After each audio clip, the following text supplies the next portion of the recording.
It is a very important day because the conversation around climate and global warming is going to be discussed, and the economic implications of that. And what we want to do today is share with you that basically there's gold and green, and going green has tremendous economic potentials.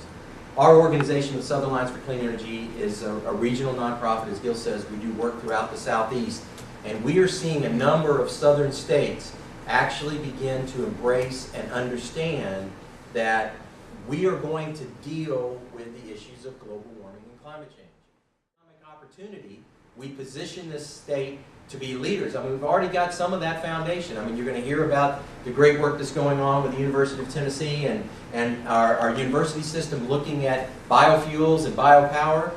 We know that some of the very great potential with Sharp Solar over in Memphis, one of the largest solar manufacturers in the United States, right here in our state.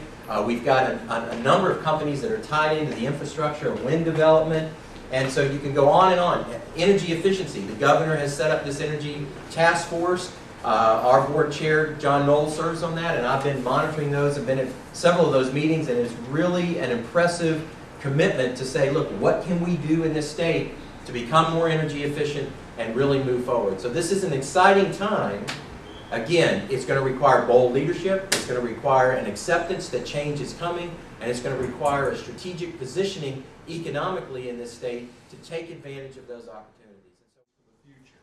So we're concerned about the long-term strategic preservation of jobs.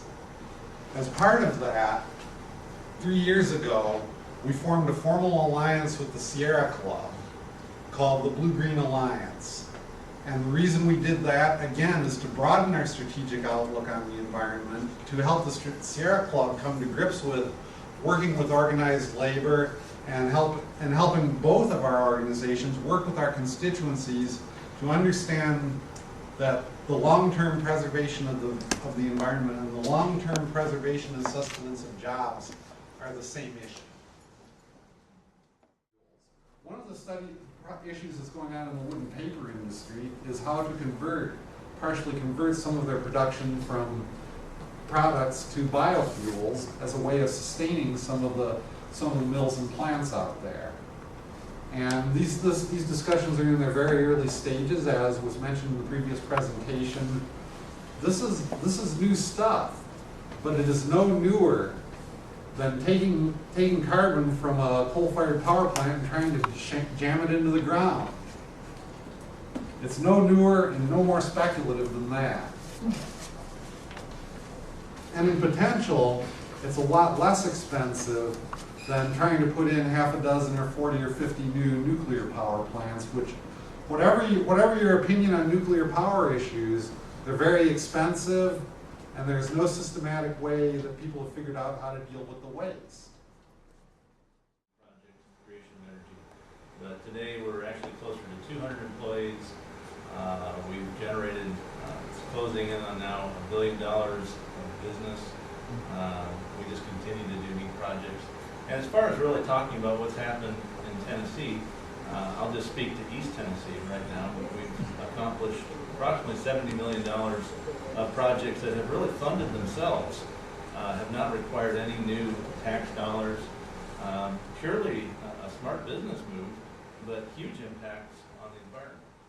So, well, that's our speakers. And just in closing, I think the take-home from this is that there's tremendous opportunity, and that's what we need to carry the message out. That if we're looking at whether it's national security, whether it's the environmental protection, whether it's economic development, I mean, over and over and over again, you see that being proactive, being thoughtful, and aggressively embracing energy efficiency, renewable energy, economic development around green technologies, these can be real win-win situations. And so as we move forward into a new administration, as we're looking at the challenges around addressing some of these big energy issues, some of the big environmental issues, particularly the issues around global warming and how we're going to confront that, I think it is absolutely inappropriate and wrong to paint that as a negative. It's going to damage the economy. It's going to basically drag the economy down. It's going to put people out of work.